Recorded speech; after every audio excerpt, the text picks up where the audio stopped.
Morning, YouTube. Good morning. Good to have you along here today. I got 16 minutes before the show starts. So if you're watching this on a replay, well, you know what to do. Skip ahead 16 minutes and you can start with the actual show. If not, you can just sit here and listen to me babble for 16 minutes, is what you're going to be doing. Make sure to stop at the Cowboy Hall of Fame. 25th annual meeting. Good morning, Mike. Thanks for checking me out on YouTube. Anyway, the Cowboy Hall of Fame is having their 25-year celebration this year up in Four Bears Casino and Lodge in Newtown, and I donated a rifle to that podcast. Yes, I will, Mike. I'll get in touch with you. I have one more trip that I'm leaving for here this week, today actually, and I'll be back on Wednesday.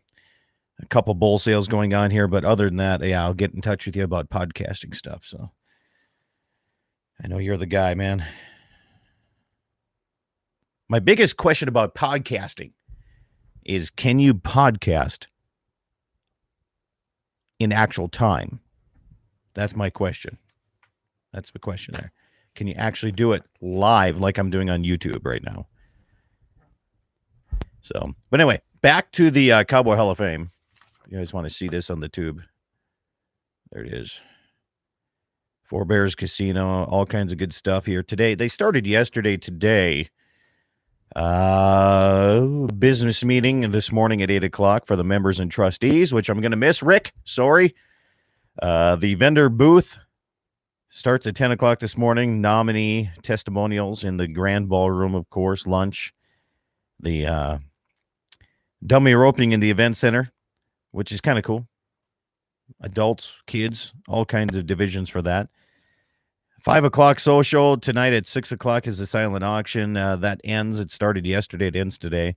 6:15 starts the banquet, and the featured speaker is Red Stiegel, so that's pretty cool. I didn't even know he was still alive.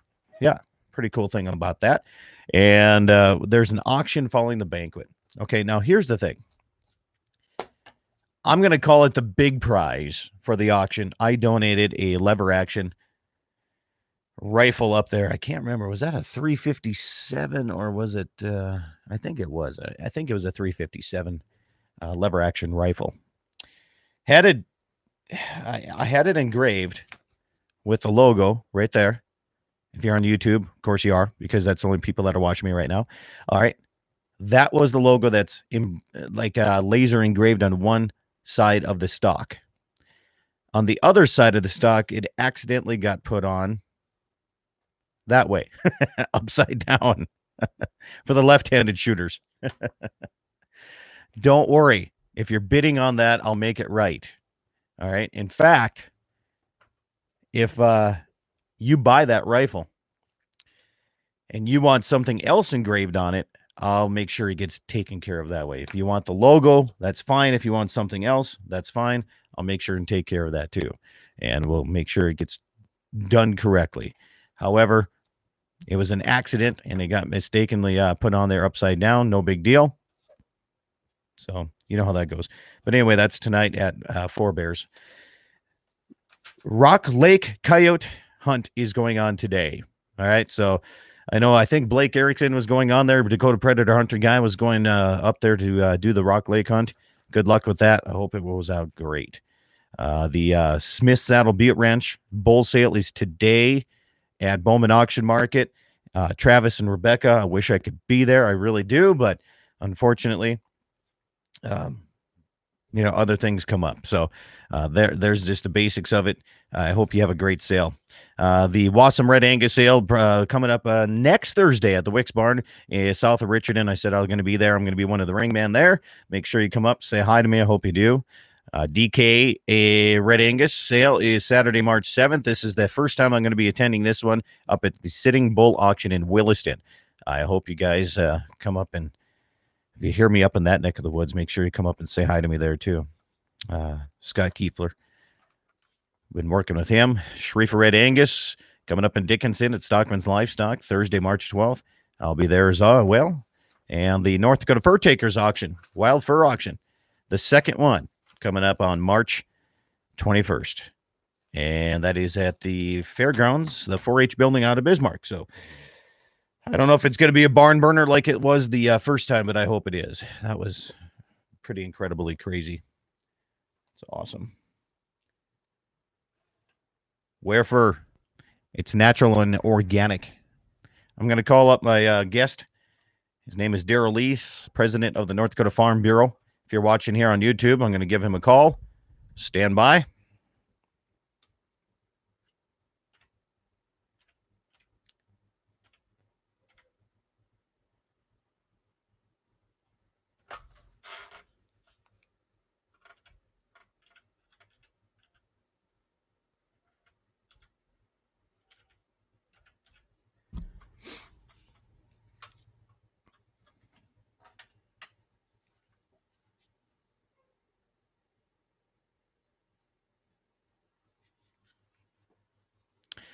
I'm flying out this afternoon about noon out of Dickinson, Jesse. Thanks. Noon today. Daryl Lease, how are you, sir? All right, stand by. We're going to go on YouTube.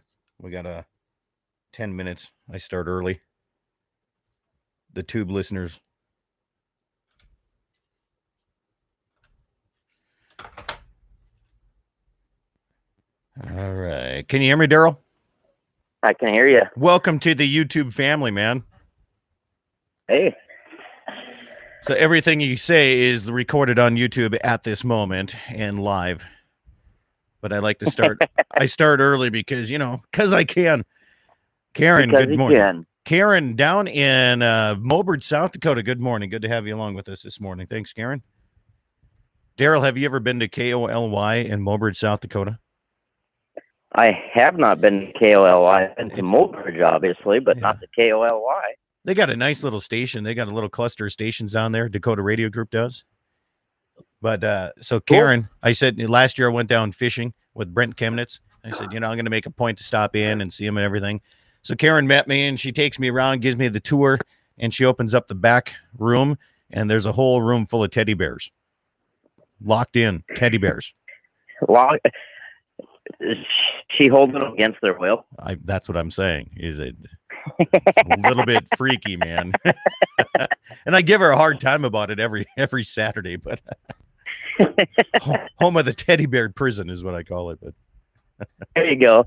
Yeah, them poor things. Yeah, they must have said something bad about Smokey the Bear, I suppose. Yeah. So they must have said something bad about Obama and got put in KOLY jail. Yeah. That's how it is. Yeah. All right. So my last thing I have to do before calving is this weekend. I'm headed to Phoenix, Arizona for NTCA, Rural Broadband Association here, our spring meetings. And boy, I feel bad for you that you got to go to Phoenix right now. Yeah, that's a tough deal. Daryl, get this. Yesterday it was 42 degrees at the ranch. Get that? I know. It was beautiful. A great switch from exactly a year ago. February a year ago was crazy cold. Uh-huh. Karen messaged me. She said, no more teddy bears. We set them free. I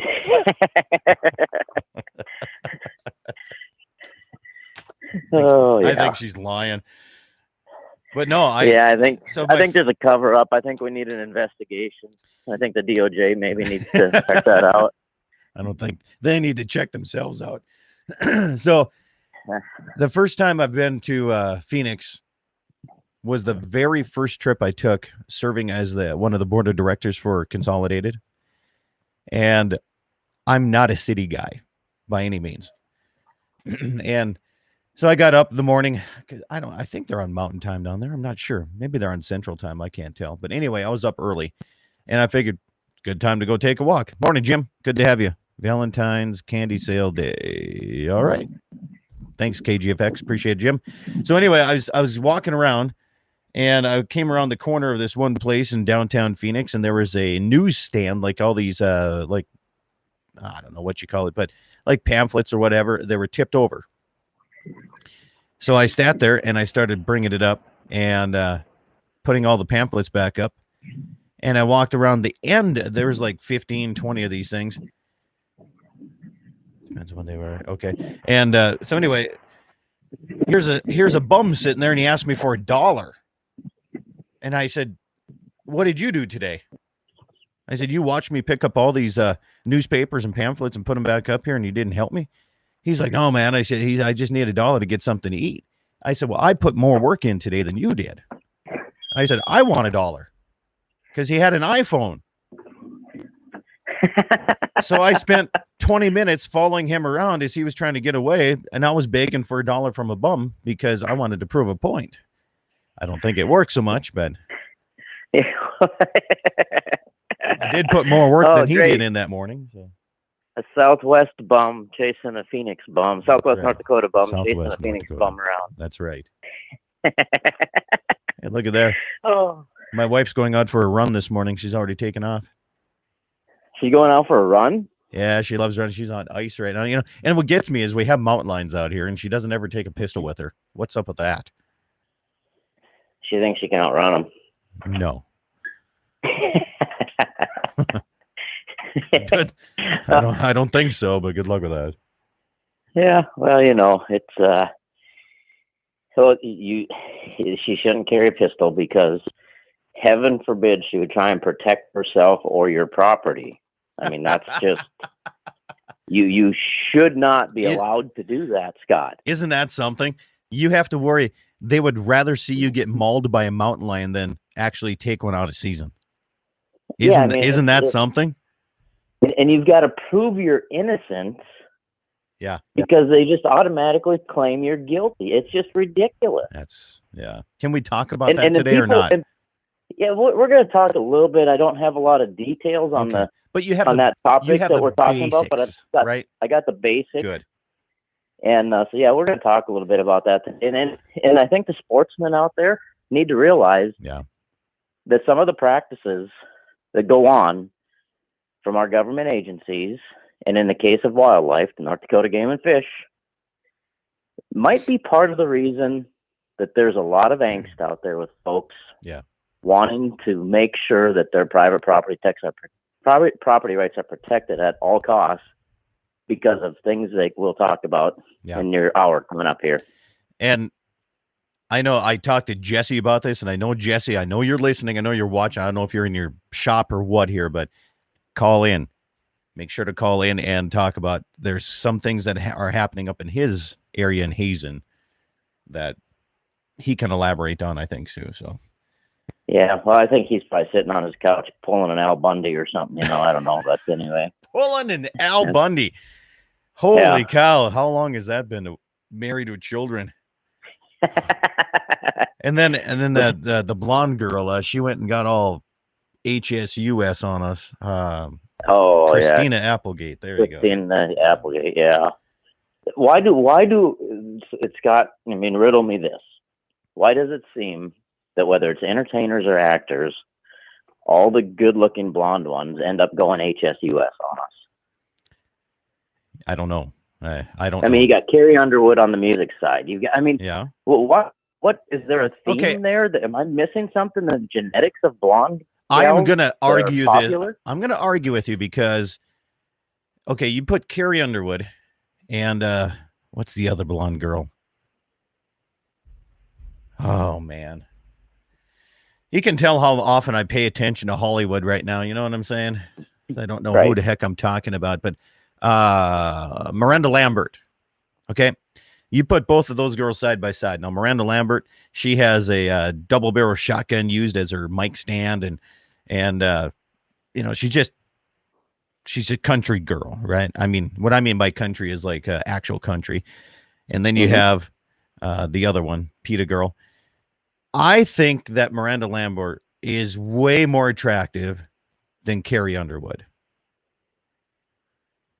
You just like her shotgun stand. Let's just be honest. No, hands down. On. There's more to it than just physical appearances. I think she's actually a very nice looking, pretty good looking gal.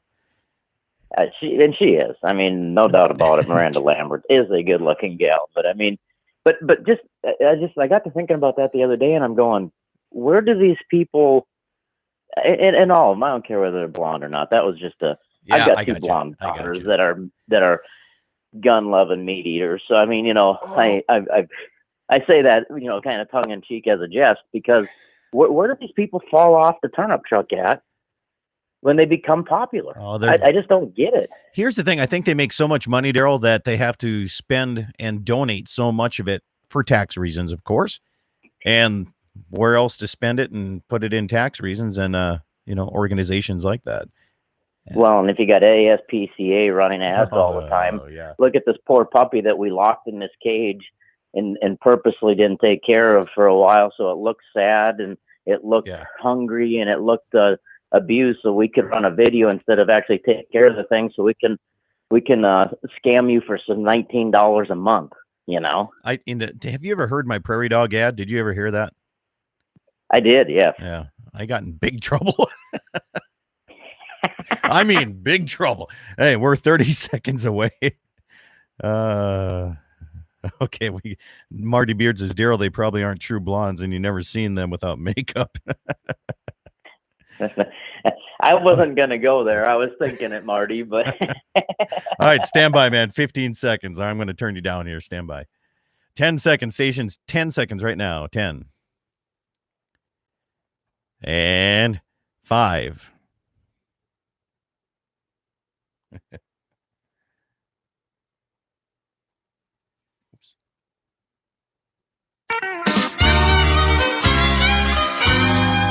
Good morning, everybody, and welcome to the Saturday edition of Dakota Prairie Outdoors. I'm your host, Scott Bachmeyer. Good to have you along here today as we cross the Dakota Territory all the way from Pierre, South Dakota, Mobridge, Bismarck, North Dakota, Minot, up to the Canadian border and over to Dickinson by the western edge. I'm Scott Bachmeyer, your host here for Dakota Prairie Outdoors Saturday edition. Good to have you along here this morning. And my guest is Daryl Lease, the president of the North Dakota Farm Bureau. Daryl, good morning. How are you? I am doing great, Scott. It's good to be with you here. It's been a while since I've been on with you. So. Well, it has been a while, but that's because you've been hobnobbing out in Washington, D.C. with all the bigwigs, man. I tell you what, I got a pretty great opportunity, pretty humbling opportunity, and to go to the China Phase 1 trade deal signing at the White House. So that was kind of neat, and it's going to be, I think, pretty special deal for the American farmer and Americans in general. I mean, it talks about everything that we do in the United States, not just agriculture, but it talks about manufacturing. It talks about energy, and you talk energy and ag. Boy, that's pretty prominent in North Dakota. I would say that's probably the top two, right?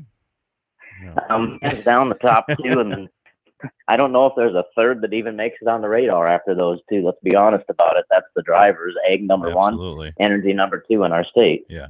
Now, how about when you look at, and my show covering both North and South Dakota, 6 states, couple of Canadian provinces, how important is agriculture across the nation? Is it still the number one industry in the nation, or is that gone on the wayside right now? Agriculture is still, the major driving force. You take a look at just what California produces in agricultural products. It's way more than a majority of the states put together. Yeah. And, it's so when you start looking at that, just one state has such a huge impact on the world because their variety of agriculture, they got fruits and nuts, and I'm not just talking about Nancy Pelosi and, cattle and milk and, sheep and goats and chickens. It's just, they just go on and on and on. Rice. It's such a diverse agriculture economic model down there that they just have a real impact on the whole world. Their whole economy down there does, obviously. Which is crazy, Daryl, because you look at California, the way I look at it, they banned the recreational taking of fur for coyote. You have to be a state employee in order to trap now in California. They have such crazy laws, but yet they are such a huge power player in the agricultural side of things too. And you think of all states, they would be cracking down in California more than any place. Well, and they make goofy laws on agriculture too, laying hens got to be cage free. They got to have X amount of square feet. And so even knowing they do all these goofy regulate. Just imagine what they could be if they didn't overregulate themselves. It'd be awesome. Yeah. Well, I tell you, the Dakota Territory, we're going to attempt to not try to do that. But unfortunately, I think it's in our future that we're going to keep having to fight stupid laws. And more that's coming around the corner, I think, isn't it? Well, and fight stupid laws and overreach and overregulation by bureaucrats happens here in North Dakota. And it's not just a DC problem. We've got the DC creep happening right here in North Dakota. And I just hate to say it because, you know, you hear these politicians talk about, and I've got good friends that are politicians that say that's not the North Dakota way. And I'm going, yeah, North Dakota's starting to lose their way. Exactly. That's sad. Yeah. It's sad. Yeah. North Dakota's starting to lose their way. And because we're falling prey, we give into this incrementalism. And so, you know, the old analogy, and I mean, you got a lot of outdoor listeners out there. Yeah. The old analogy of if you want to boil a frog alive, you put him in water that's about 50 degrees and you turn the temp up slowly. You don't throw him in, you know, boiling water or hot water right away. He's going to try and get out. But he'll just sit there happy as a lark to be cooked to death if you start him out slow. Right. And that's kind of what's happening to us up here at every turn. I mean, especially the livestock industry is under attack. Yeah. I mean, absolutely unbelievable that North Dakota, number one industry is agriculture by far. The only reason we were settled up here was agriculture because people saw promise on the prairie land, you know, and they got their settlements up here and they proved up their homesteads. It wasn't because there was enough population going to be here to, you know, sell widgets to. It wasn't going to be, you know, energy wasn't a thought at that time. It was because of the promise of that prairie that people moved here. And what was on that prairie? Animals. So what did they start doing? They started breaking it a little bit to grow some crops, to grow enhanced livestock operations. And then now we want to push them out. Not in my backyard. Well, I tell you what, if you don't like rural living that has animals and tractors in it, you might be living in the wrong state. You know that, I got in an argument at this was a while back. I don't know why I was flying into Chicago for some reason. But anyway, when I look out the airplane window in a big city when I'm coming in, and it's nothing but concrete everywhere you look, and they're the ones trying to tell me how I need to run cattle and be, free, GMO free, which is hilarious when people talk to me about that, and how they need to have these animals free, but yet they live in such a big city. Even in towns like, you look at Bismarck, Daryl. You seen the picture back when the Capitol was the only thing on North Bismarck? Yep. Remember that photo? Yep. Yeah. And look at all that habitat that's gone now. And they want to talk to me about what I'm doing at my place for habitat. Seriously. Yeah, they want to, from their concrete sidewalks and their little 8x8 cubicles, want to tell you how to be green. I don't get it. I mean, I get it. They're so warped that they just don't understand the realities of life. They don't understand what provides them life. Let's put it. That's a very basic concept. What provides them life, they have no understanding of. Well, I'm pretty proud. I have the original plant-based meat that I raise out here at the ranch. Plant-based meat, yeah. I do. All my cows eat plants. Absolutely. Yeah, cows were turning plants into beef way before scientists were. Would you rather have that or all the chemicals in the lab meat? What was that? Wasn't it a few years back they were talking about that pink slime? Wasn't that just a big deal? And now all of a sudden everybody wants to have lab-based meat? Yeah. So the pink slime, which was water and beef, was a big deal. But now we can have these alternative proteins. They call them meats, but I refuse to call them meats. That's a good way to look at alternative proteins. I like it. And I'm not saying, you know, that's what's great about our country. If you want to eat a kind of disgusting, slurried alternative protein patty, more power to you. In our country, you have the right to do that. You're free. Yes. What I don't like is we have people within agriculture that are misrepresenting what these things are. We have people in agriculture calling it meat. Yeah. I'm guilty of we it have too. people that say, oh, look we're going to tell you the health and economic benefits of it. Seriously? Yeah. Daryl, we're up against our first break. I'm going to cut you off. Is that okay? I guess. Well, you got to make money too, man. You have no choice. I'm going to cut you off. We'll be back. More Dakota Prairie Outdoors Saturday edition, 888-9-DAKOTA. That's 932-5682, toll-free number. Call in, join in on the fun and the talk here. Dakota Prairie Outdoors back after these messages. The Wassum Red Angus Annual Production Sale, Thursday, February 20th, 3 p.m. Mountain Time at the Wick Sale Facility south of Richardson. If you're looking for bulls that'll perform, you have sires like Pie the Cowboy Kind, Domain, Seabar El Grande, Pie Just Right, and Merlin 018A, plus 50 Red Angus open commercial heifers. Guest consigner, Pavlenko Semitols. All videos and information can be found at dvauction.com. Join me at the Wicks Barn south of Richardson, North Dakota for the Wassum Red Angus Annual Production Sale, Thursday, February 20th, 3 o'clock Mountain Time. Dakota Community Wealth Management's trust advisors use your wealth to support your family and those you care about. Whether you are just beginning to accumulate wealth or already have significant assets, our wealth management and trust professionals offer a complete array of customizable services to fit your needs. Visit dakotacommunitybank.com or ask for Dakota Community Wealth Management Department to ensure your legacy.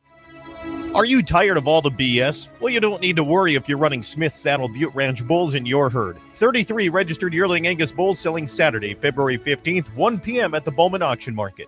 Keneally Black Granite, Highway 3123, VAR Legend 5019, and many more. You can find them on Facebook at Smith's Saddle Butte Ranch. February 15th, Bowman Auction Market. Come on in, sit down, and bid on quality bulls and leave the BS out in the pasture. Hi, this is Andy Murdoch with Piper's Auctioneers, inviting you to any one of these exceptional upcoming farm retirement equipment auctions featuring late model John Deere R-Series 4-wheel drive and track tractors, a 2019 DB60 corn planter, and more in Starbuck, Minnesota on March 12th. Then on March 21st and March 26th, Piper's will be offering an entire fleet of late model Case IH sprayers, quad tracks, 9230 combines, a Claas 750 combine, Challenger Series tractors, trucks, trailers, and more near Richardson in New England, North Dakota. For online bidding and complete details, log on to Piper's.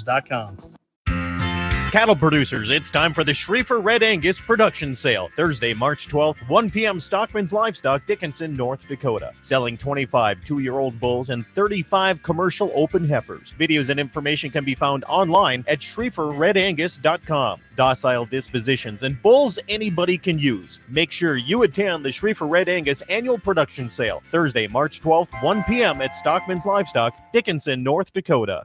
25 years of the North Dakota Cowboy Hall of Fame, and we're celebrating. Plan to attend the annual meeting February 14th and 15th at Four Bears Casino and Lodge. You'll be entertained by Deuce's Wild dueling pianos on Valentine's Day. Red Stiegel, the featured guest speaker, and he and his boys in the bunkhouse perform Saturday the 15th. There's dummy roping for the young cowboys and cowgirls, food auctions, and more. Get tickets now at NorthDakotaCowboy.com. Reserve your room at Four Bears. 25 years of the North Dakota Cowboy Hall of Fame. Come ride with us into the future, proudly honoring and preserving our past. Hey folks, join me on Saturday, March 7th, 2 p.m. Central Time at Sitting Bull Auction, Williston, North Dakota for the DK Red Angus Production Sale. 57 purebred Red Angus bulls offering sons of Rolling Deep 660, Thunder 637, Beavers, CL Atomic, and Top Notch 15, and many more. All bulls carcass ultrasounded and free delivery up to 500 miles. More information at dkredangus.net. Join the Kiefler family on Saturday, March 7th, 2 p.m. Central Time, Sitting Bull Auction, Williston, North Dakota.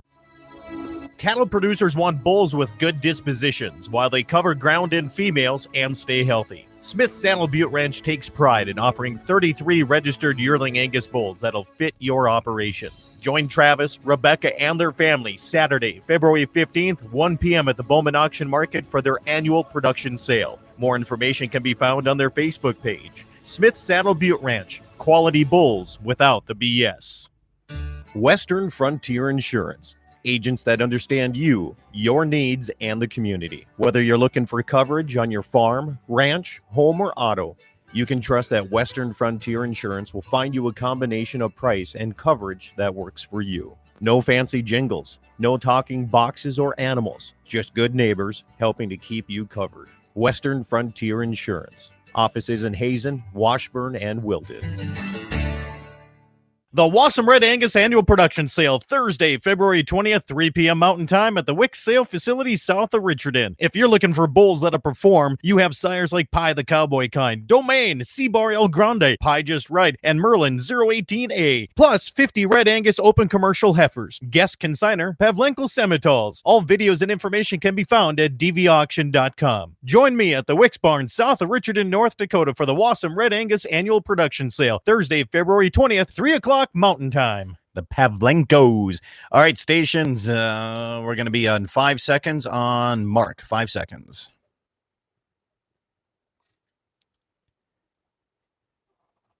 Welcome back, everybody. Dakota Prairie Outdoors Saturday edition continues here across the Dakota Territory. KCJB in Minot, KLTC Dickinson, KFYR in Bismarck, KOLY in Mobridge, and KGFX Capital City, South Dakota, Pierce, South Dakota. Thank you for having me here today along with you as we continue to talk with the president of the North Dakota Farm Bureau, President Daryl Lease. Mr. President, welcome back. It's good to be with you. We had a good conversation off air there. That, we did. And you got this. You're advertising for Wassum Red Angus. And Wassum I just gotta say, Red Angus. Joe Lynn and Chris, great people. Joe Lynn sits on our statewide P&E committee. She represents the Southwest counties down there on that, and promotion and education is what that stands for. And wow, she does an awesome job. She writes some blogs once in a while that just go crazy viral, and it's nice to hear that folks like that are advertising on shows like yours, Scott, that want to get the word out about everything that's important to us: the outdoors, the natural resources, the agriculture, and freedoms to do what we want to do, and our rights, protecting them. And it's good to see that they're advertising with you here. I'm very, I guess you could say, humbled by the reach out I've had this year with bull sale ads. I've had a lot of new people contact me. And in fact, today, going on at the Bowman Auction Market is the Smith Saddle Butte Ranch. They're out of Harding County, South Dakota. And, they reached out to me because they hear my show on a couple of the affiliates in Western South Dakota. And I've just been blessed, man. I really have. And bull sales, man, I love them. How can you not enjoy a bull sale? It's just a great atmosphere. And you and I were talking about last year, you and I single-handedly, we were the auctioneer and ringman taking care of the German sale. So we were the crew, man. We were the crew. We haven't been asked back yet, but there's still like we were talking off air. There's still time. I mean, there's it's not crunch time yet with the Germans because we're not within a couple 3 weeks, so we're in good shape. Great family down there, just as these other ones that are advertising with you. I mean, salt of the earth people that are having these bull sales right now, and of course, let's be honest, the cattle market doesn't look that bright right now. But it did yesterday. Did you see how the feeder prices went up? We get one bright day in 3 weeks, though, Scott. Let's be honest. So I mean, I'm a rancher. I'm going to be optimistic. I look at that and go, yes, it's here to stay, right? I mean, we're going to just keep going up from here. I don't know. Well, and you gotta look for the sunshine and the clouds on them things, and it was. Yesterday was a good day, and it was a bright spot. Hopefully, changing that trend, changing that course. Yeah, I hope so. What do they say? They say when the farming prices, when grain prices are really high, cattle are low, and cattle are low, grain are high. But that didn't go for that. This past year did it. That didn't follow that market at all. No. Actually, the last couple of years it hasn't followed that trend, and it's and this is what I attribute a lot of it to. We have become so efficient in the use of our natural resources, whether you're a cattle rancher or you're a row crop guy or you're a small grain guy or you're an oilseed producer. We have become so efficient and so productive. We're overproducing everything. We're staying ahead of the world growth in population, and which isn't all bad, right. But it brings these price challenges and these depressed prices along with it. This time for some extended period across the board, that's a little challenging, a little concerning. Yeah, it's definitely one of those things you guys always got to keep on the, everybody tells me, Scott, you need to diversify. instead of just raising cattle, you need to do something else. Well, I do. I have my radio show, which you and I both know is not a high-paying job by any means. Because you fill in. Well, unless for you're a few famous people. like you are, then you know it's probably pretty profitable. I mean, you're talked about all over the world, across the oceans. I mean, those people are just dying to meet Scott Bachmeyer, the Scott Bachmeyer. Yeah, with a big promotion into the farm and ranch world, by the way. I did get a promotion starting. Congratulations! Thanks, man. That's the one thing. I was at the Agri International up in Bismarck here Wednesday, where I saw you, talk to you a little bit. I love going around and interviewing many different people and getting their take on things. And while you can sit without the recorder on, and they'll tell you one thing, as soon as you hit that recorder, everything is peachy, man. Nobody wants to talk about the downside of the agricultural side or the hunting side, for that matter. Right. You know what I'm saying? They want everything to come out across. And is that our downfall, being in rural America and North and South Dakota, that no matter who, you and I can sit and talk off air and say, wow, we lost this many calves or whatever. And then you get on air and you're like, I had the best calving season ever. Is that our downfall, Daryl, or what? Well, and I think that's part of I think that's part of the real people of agriculture and of rural communities, and their humility and their humbleness and their, they don't want to draw attention, especially in the rancher world. They don't want to say, oh, woe is me, poor me, look at me, come bail me out, come feel sorry for me. And that's just not the people that we are out here in rural areas. But does it sometime affect what the real, it affects perceptions, and it gives people a false narrative that, oh, things are so glorious out there on the ranch or the farm, or, things are so glorious living in that little town of only 100, 150, 200 people, or, and so people don't understand the challenges that come along with that. So they fall into these traps of, what the animal rights people and the environmentalists are pushing, because, oh, well, look at that. They got it so great out there, but they need to be regulated because they're running wild on the land and making all this money. And, so it could be a double-edged sword, but I don't want to ever have us lose that humbleness and that humility that we have. I do agree with that. I wish you could have came down in Rapid City during the stock show and seen Trent Luce's movie, the Stand at Paxton County. We need somehow, some way to get that into the cities and show people that we're working on getting that here in North Dakota. Are you really? There's awesome. Yeah, there's just some logistic things in that, and I wanted to go there, but I had a state board meeting that day, and we had our farm and ranch conference in Fargo that weekend. And it's and for people that aren't aware of it, it's the movie based on true story of the Dossier animal neglect and abuse hoax that went on down around Dickinson down there, and the mishandling and the influence of HSUS on our law enforcement. And I mean, it's and it's put out by, Forrest Lucas Films, and, Protect the Harvest plays a big part in that.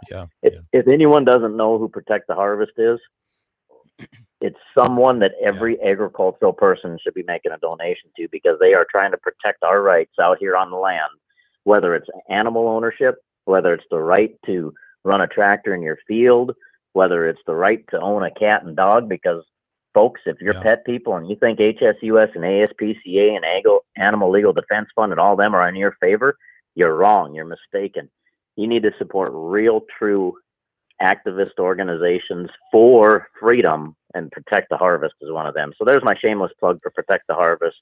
It's not shameless at all. They're going out on a limb in Hollywood by doing these type of stories, because they did also one. There was a dog breeder in South Dakota that got the same type of thing. They came in and took all these dogs away because of neglect, and they weren't neglected, but they did that film too. I think a couple years ago they did that. And same thing, I mean, North and South Dakota is not protected from these organizations. They're here, and they're kind of sneaky about it too. Well, we've got an HSUS banner carrying person that's going to run for the governorship on the Democratic ticket. Yeah. I seen cow. that. I seen that. I mean, every rancher in western North Dakota better start filling in every other person in eastern North Dakota of what Shelly Lens is really like. Yeah, I agree. When I saw that released on Facebook and other social media aspects, I couldn't believe it here. Hey, we got our bottom of the hour break coming up, so I'm going to cut you off again. All right. So there you go. So I don't have a choice, of course. You have no choice. I have the mixer board in front of me. We'll be back. More Dakota Prairie Outdoors Saturday edition coming up your way. 888-932-5682. If you call in, you automatically get put on hold. I'll get to your calls as soon as we can. Coming up after this break. The Wassum Red Angus Annual Production Sale, Thursday, February 20th, 3 p.m. Mountain Time at the Wick Sale Facility south of Richardson. If you're looking for bulls that'll perform, you have sires like Pie the Cowboy Kind, Domain, Seabar El Grande, Pie Just Right, and Merlin 018A. Plus 50 Red Angus open commercial heifers. Guest consigner, Pavlenko Semitols. All videos and information can be found at dvauction.com. Join me at the Wicks Barn south of Richardson, North Dakota for the Wassum Red Angus Annual Production Sale, Thursday, February 20th, 3 o'clock Mountain Time. Dakota Community Wealth Management's trust advisors use your wealth to support your family and those you care about. Whether you are just beginning to accumulate wealth or already have significant assets, our wealth management and trust professionals offer a complete array of customizable services to fit your needs. Visit dakotacommunitybank.com or ask for Dakota Community Wealth Management Department to ensure your legacy. Are you tired of all the BS? Well, you don't need to worry if you're running Smith Saddle Butte Ranch bulls in your herd. 33 registered yearling Angus bulls selling Saturday, February 15th, 1 p.m. at the Bowman Auction Market.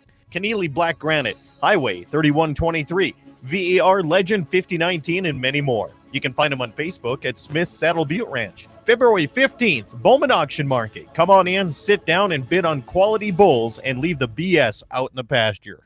Hi, this is Andy Murdoch with Piper's Auctioneers, inviting you to any one of these exceptional upcoming farm retirement equipment auctions featuring late model John Deere R-Series 4-wheel drive and track tractors, a 2019 DB60 corn planter, and more in Starbuck, Minnesota on March 12th. Then on March 21st and March 26th, Piper's will be offering an entire fleet of late model Case IH sprayers, quad tracks, 9230 combines, a Claas 750 combine, Challenger Series tractors, trucks, trailers, and more near Richardson in New England, North Dakota. For online bidding and complete details, log on to Piper's. Cattle producers, it's time for the Schriefer Red Angus Production Sale, Thursday, March 12th, 1 p.m. Stockman's Livestock, Dickinson, North Dakota. Selling 25 2-year-old bulls and 35 commercial open heifers. Videos and information can be found online at SchrieferRedAngus.com. Docile dispositions and bulls anybody can use. Make sure you attend the Schriefer Red Angus Annual Production Sale, Thursday, March 12th, 1 p.m. at Stockman's Livestock, Dickinson, North Dakota.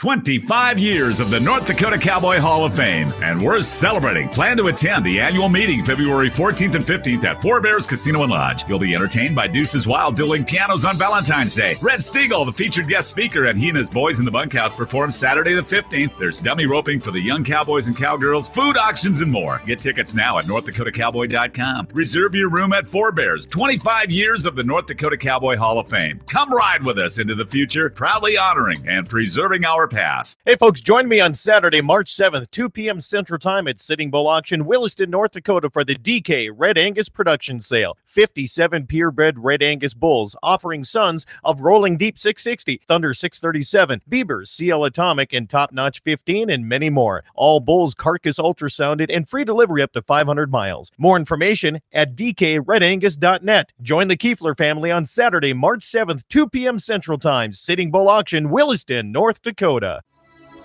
Cattle producers want bulls with good dispositions while they cover ground in females and stay healthy. Smith Saddle Butte Ranch takes pride in offering 33 registered yearling Angus bulls that'll fit your operation. Join Travis, Rebecca, and their family Saturday, February 15th, 1 p.m. at the Bowman Auction Market for their annual production sale. More information can be found on their Facebook page. Smith Saddle Butte Ranch, quality bulls without the BS. Western Frontier Insurance. Agents that understand you, your needs, and the community. Whether you're looking for coverage on your farm, ranch, home, or auto, you can trust that Western Frontier Insurance will find you a combination of price and coverage that works for you. No fancy jingles, no talking boxes or animals, just good neighbors helping to keep you covered. Western Frontier Insurance. Offices in Hazen, Washburn, and Wilton. The Wassum Red Angus Annual Production Sale, Thursday, February 20th, 3 p.m. Mountain Time at the Wick Sale Facility south of Richardson. If you're looking for bulls that'll perform, you have sires like Pie the Cowboy Kind, Domain, Seabar El Grande, Pie Just Right, and Merlin 018A, plus 50 Red Angus open commercial heifers. Guest consigner, Pavlenko Semitols. All videos and information can be found at dvauction.com. Join me at the Wicks Barn south of Richardson, North Dakota for the Wassum Red Angus Annual Production Sale, Thursday, February 20th, 3 o'clock Mountain Time. All right, station's 10 seconds right there was our 10-second mark. And 5 right now, 5 seconds. Welcome back, everybody. Dakota Prairie Outdoors Saturday edition continues all across the Dakota Territory this morning. I'm Scott Bachmeyer. Hey, don't forget about the 25th annual meeting of the North Dakota Cowboy Hall of Fame. Yesterday it started. Today is the big day. A lot of speakers and the banquet and auction tonight. Yeah, bid on the rifle that I donated here. Rock Lake Boosters Coyote Hunt is this weekend. Good luck to everybody competing in that. Smith Saddle Butte Ranch having their annual bull sale today at the Bowman Auction Market. Next week, the Wassum Red Angus sale is going to be at Thursday, February 20th at the Wicks Barns, south of Richardson. And then I'm on the road to Williston, my first trip to Sitting Bull Auction, helping out with the DK Red Angus sale Saturday, March 7th. And also the Schriefer Red Angus sale is coming up Thursday, March 12th, and that's at Stockman's Livestock in Dickinson. Then I will be the auctioneer for the second round of the North Dakota Fur Takers Association Wild Fur Auction, March 21st. Good to have you along. Daryl Lease from the North Dakota Farm Bureau is with me here. Phone lines are open. We have some people calling. You ready to take some phone calls there, Daryl?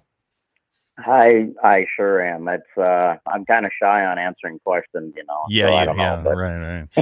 Just so people know, if you call 888-9-DAKOTA, that's 888-932-5682. It's a toll-free call. I'm my own producer, so when you call, it automatically gets put on hold, and we'll get to them as shortly as possible. All right, let's go to 880 number here. Jesse, you're on with Daryl Lease. Good morning. Morning, boys. How's it going? Best day of my That's life. Wonderful. Geez, Jesse, you got up early this morning. Oh, heck, I got kids in my house. I don't have a choice, kind of like you on the break. There's a point at which you can't take it no more, and you have to get up. Yeah, that's right. No, say I was listening, and Carrie Underwood and old Blake Shelton's ex there. I really don't like Carrie Underwood, but as far as which one is better looking, I think you're nuts, Scott. But that's all right. Okay, so to let the radio listeners know, this is before we actually went on air.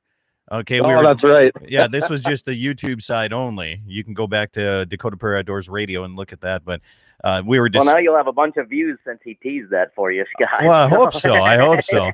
But we were discussing who's better looking, Carrie Underwood or Miranda Lambert, and I picked Miranda Lambert because there's more to beauty than just the outside beauty, and I think she's beautiful outside too. But she's actually sticks up for what we stand for, not Carrie Underwood.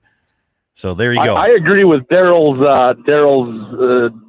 view on it, though. Is you think that Miranda's better looking than Carrie because of her shotgun microphone stand? Absolutely. That's about 80% of why on that deal there. But there's nothing wrong with that. Okay. But anyhow, you guys alluded to something that I guess you and I talked about yesterday, and I figured I'd call in and ask about it and get the conversation kicked off. Yeah. Daryl, can you tell us about the situation that's going on over in your neck of the woods first? And then there's a couple things in my neighborhood that I'll tell what I know about it.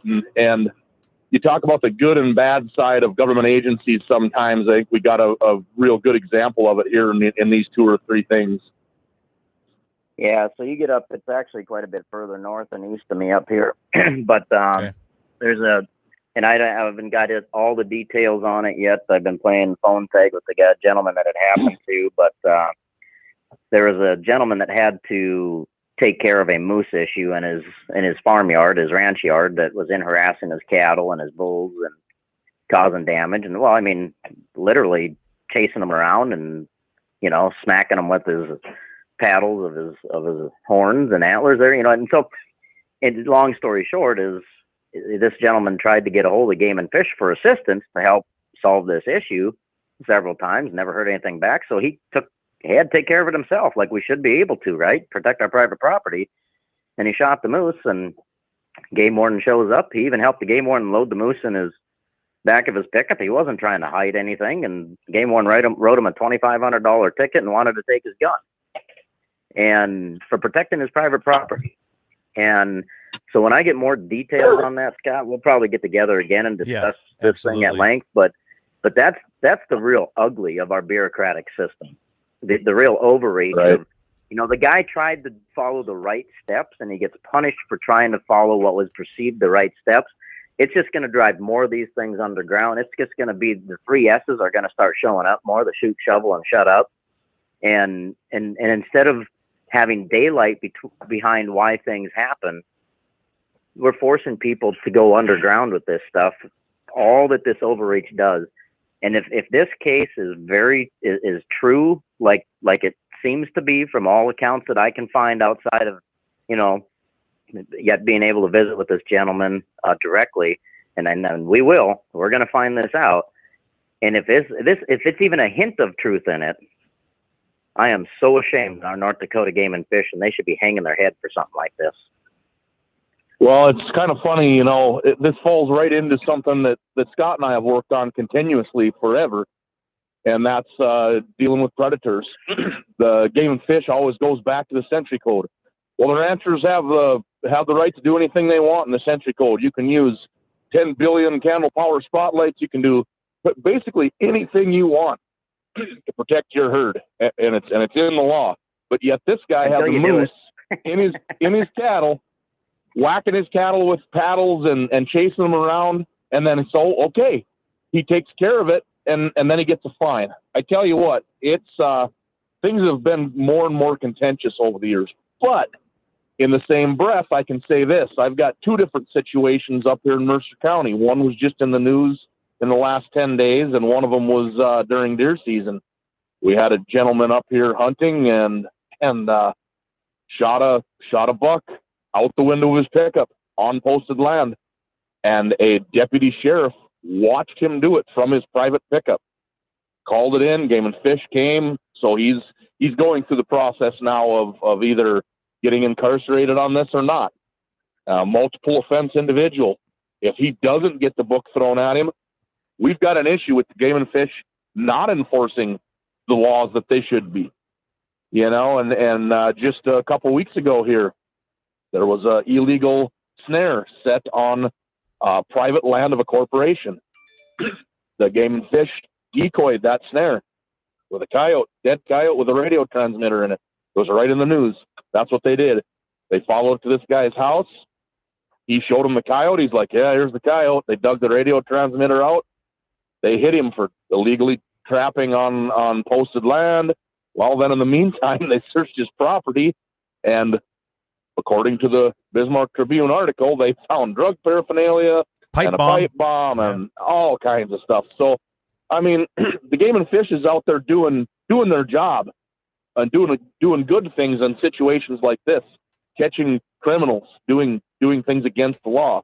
But then they keep trying to pacify all of us by telling us, oh, you can do that. It's in the Century Code. But then they slap this guy with a fine for shooting a moose. I tell you what, Daryl, I don't have a big herd, but I don't care if it's a mountain lion, a wolf, a coyote, an elk, a moose. I don't care if there's chupacabra running around on my property. I ain't calling nobody if they're harassing my cattle. I'm shooting them. Chupacabra. And well, that was a surprise. Anyway, I noticed the silence there. I excuse you guys. Sorry. I had to enjoy it first here, but anyway. But that's exactly right. We shouldn't have to make the phone call, but and there's some of us that wouldn't. I mean, I'm going to protect my private property, and it's going to be protected. And I don't care what government agency wants to come after me. And so, I know the Game and Fish is listening. So, I'll probably be watched now, and they'll be flying planes over watching for Daryl Lease to shoot something on his property that's, they can try and claim it wasn't doing any damage. Welcome to my every week episode of Being Me. Yeah, well, and so, I mean, I welcome it because, I mean, whatever, I'll be the poster child for right any day of the week. And so they, it's just sad. It is absolutely sad that when someone says, you know what, this is a wild game. This animal is in the public trust. I'm going to try and get a hold of the organization that is tasked with managing this public trust. And I have a problem calling it public trust even, but I'll go down that road. And then they get punished. Yeah, then they don't hear back from them, so they have to take care of it, and then they get slapped. Right. Yeah, and it's absolutely wrong. And there's one person that could stop this. And guess who's in control of the game and fish? The governor of North Dakota. Yep. It's his cabinet. It's his bureaucracy. Make it right. That's no different than this flaying your fish deal that I've been helping try to fight the last month and a half here. And I'll give the governor's office credit. I emailed the governor's office and they called me back. I know that Clay Peterson emailed the governor's office and they called him back. The gal that I talked to, she was very nice. She was fairly informed on it. She knew about what was going on. However, she didn't have the concerns that we do. But I don't know that her and her husband fish. They fish up here in Hazen Bay sometimes. So, Jesse, I'm going to cut in here. I don't know if they understand it. Hold on. We're going to let's update our South Dakota listeners on what's happening on that whole thing. So start from beginning on the difference, what they're looking at changing. Fish, originally Game and Fish was going around to their advisory council meetings, and I wasn't able to go to one this year, but talked to many people that were there at 3 or 4 different ones. And they proposed a new rule saying that they were going to count every 2 pieces of fish as one fish once it was cleaned. So if you got stopped and checked with your Ziploc bags, every 2 pieces, no matter what the pieces were going to be a fish. So ultimately, if you cleaned a nice sized walleye, you could end up with 6 pieces of fish. The 2 halves with the Y bone zippered out of them, and then the cheeks, if you're a guy that cuts cheeks out. A lot of people don't even know what a walleye cheek is, but there's a pretty good sized chunk of meat up in the face of a walleye that you can cut out. So now you've got 6 pieces of meat for 1 walleye. What's that going to count as? 3 fish. Right. So all of a sudden you're turning 1 fish into 3. Well, they got a lot of feedback on that, like a whole lot of feedback, and they took the cheek thing away. But from what I understand, the rule is still going to say 2 pieces of fish count as 1 fish. So that still causes us an issue with walleye if you're going to zipper them at the fish cleaning station and haul them home, which is where the cleaning should be done, at the fish cleaning station. Why would I be forced to haul my walleye halves home and finish processing them at home? I'm going to interrupt here at this point because, I don't fish a lot, but yep. I know the difference between a zippered fillet and non-zipper. I mean, you can tell the difference. Half and a bottom half. Right. And why can't isn't that pretty obvious or not? Yeah, to me it is. This is the common issue. Core fish cleaning class, guys. It's common core fish cleaning. Yeah. You gotta catch up with the times here. Well, and their issue that they're saying is that they've got guys, whether they're in-state or out-of-state guys. Their claim is that you've got these guys going to fish and they're fishing for 3, 4, 5 days on vacation, whether they're out-of-staters or people from Grand Forks coming to Sakakawea or whatever it may be, and they're catching a whole bunch of fish, and then they're chunking them up. They're taking their top half of their walleye fillet and they're prepping it to cook. They have it ready to throw in the fryer.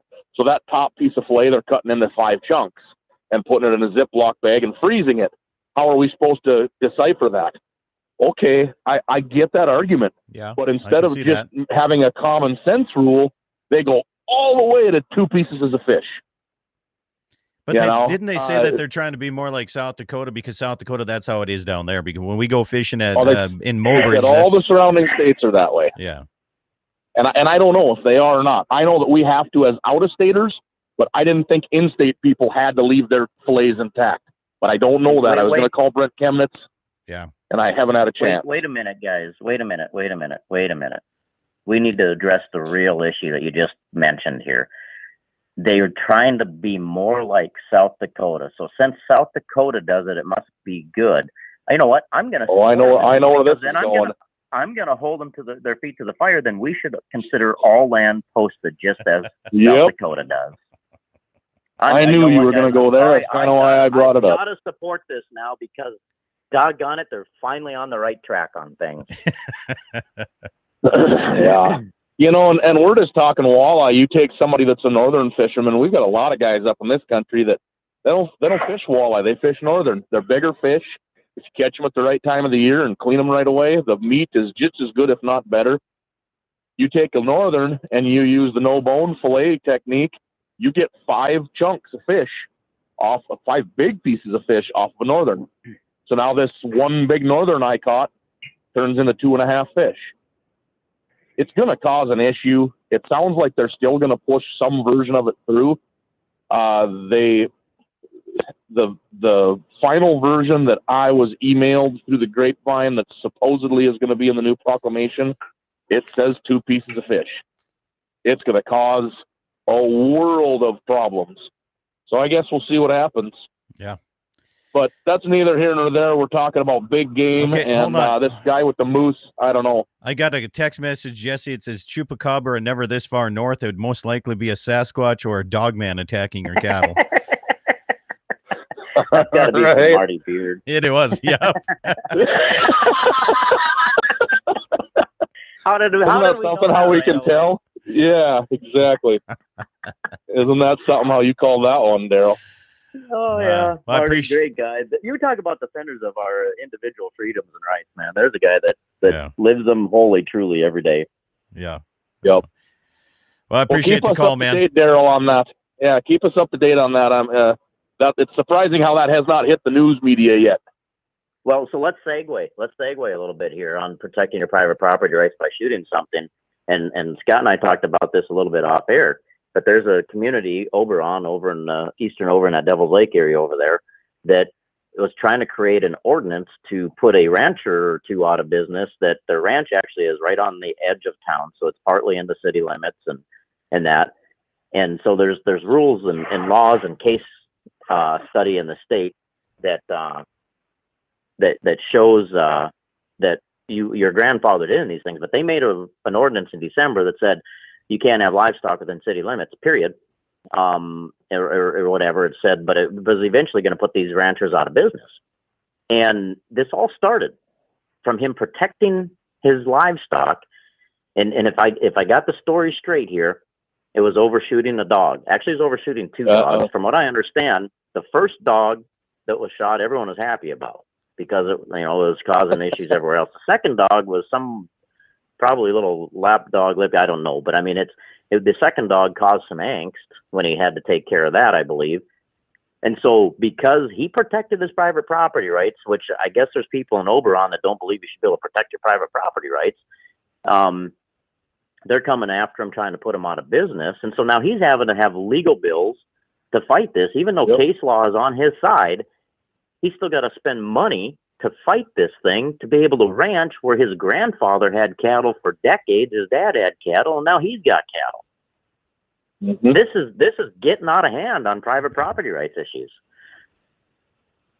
Yeah. Well, Jesse, I got to let you go. We're up against the end of the show here. Okay. You bet, boys. Talk very, to you later. very, very quick. Whoa, what's that? Brian on YouTube says it's probably man bear pig in your cattle. Man bear pig. I've seen one of them. Saw one of them at a Texas Walmart. You just hang up now. That's enough. He did too. Daryl, we're up against the end of the clock. We got 30 seconds here. If people want more information, they want to get in touch with you, maybe bounce some things after you, ask your advice on certain things, because it definitely seems whether it's hunting, fishing, or ranching and farming, we're under attack by a lot of different organizations. How can they get in touch with you? Yeah, I mean, go to ndfb.org. You can go to our website. You can find contact information there and email information, inquire about us. Follow us on Facebook at NDFB, or, you know what, folks, get your pen out. I put this out there. I don't hide from anyone, and I don't care if there's the haters out there want to call me, because I have plenty of them. Call me too, but 701-337-6698 is my cell phone. Anyone can call me anytime, whether you like what we stand for, you don't like what we stand for. Right. I take all the calls. I don't hide from the comments and having a discussion, because we need to get the word out there about the people that truly take care of the natural resources are those that are on the land, the farmers and ranchers, period. Well, thanks again for taking time here on a Saturday morning. Have yourself a good weekend, Daryl. Appreciate it, man. All right. Thanks, Scott. Have a great weekend. You bet. Daryl Lees, North Dakota Farm Bureau. Appreciate him coming on to the program. I'm Scott Bachmeyer. Check out my daily show, DakotaPrairieOutdoors.com, or just listen to one of these 5 great radio stations you're hearing the show on right now. Have yourself a great weekend. All right. Thank you, stations. I appreciate that. Daryl, we're still on YouTube. So Marty Beard says, Man Bear Pig, did he mean the Dixie Chicks? Oh, jeez. Oh. I haven't heard the Dixie Chicks in a long time, man. That's been a long time since I heard that. Yeah, do they still exist? Yeah. Are they together as a group yet? I heard they're coming back with something I heard on the radio station about a month ago. They're coming out with a new album or something like that. So great. I'm getting I got a text message. Somebody must be watching on YouTube. And what do you do with your old milk replacer cups, Daryl? I use them for drinking cups in my cupboard.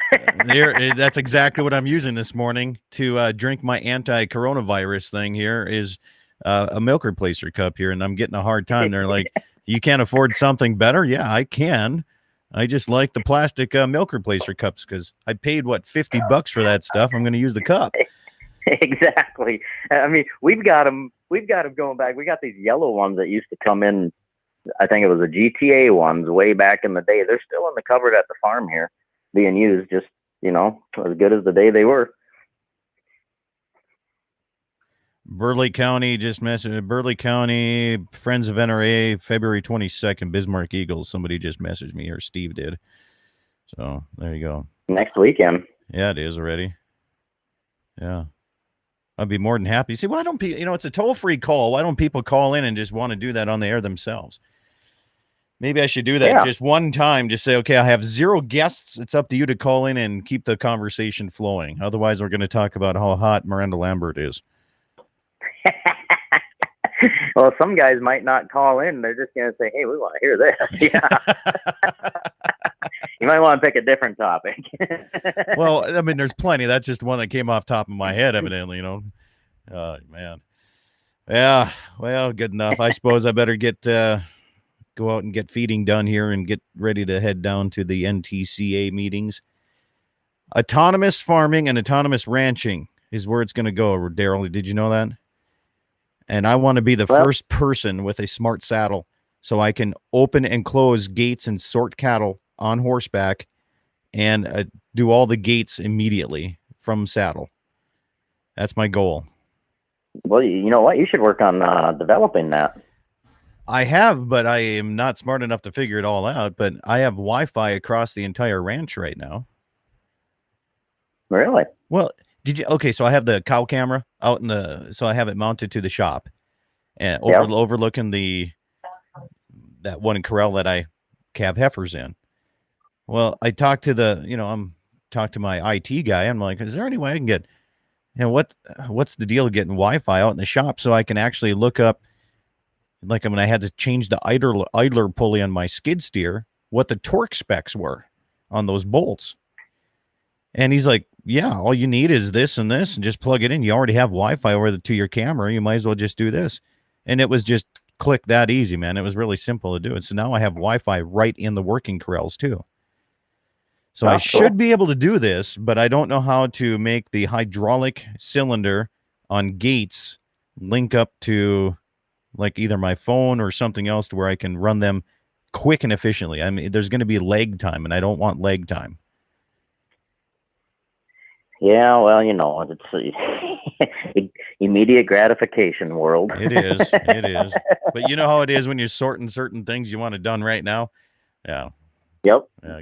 Got to have a quick gate. But, hey, man, I appreciate it. Thanks again. Jesse says garage door openers. Yeah. Because we know how fast a garage door opens up, Yeah. Well, you have to tool time it and give it more power. See, that's Yeah. All right, man. I better run and get things done. We got to hit the airport here up in Dickinson. All right. You have a great weekend. You bet. Thanks, Daryl. See ya. Bye. Bye. Oh, hey, YouTube. Thank you. Appreciate you guys for tuning in here today and put a pulley on it. That'll work.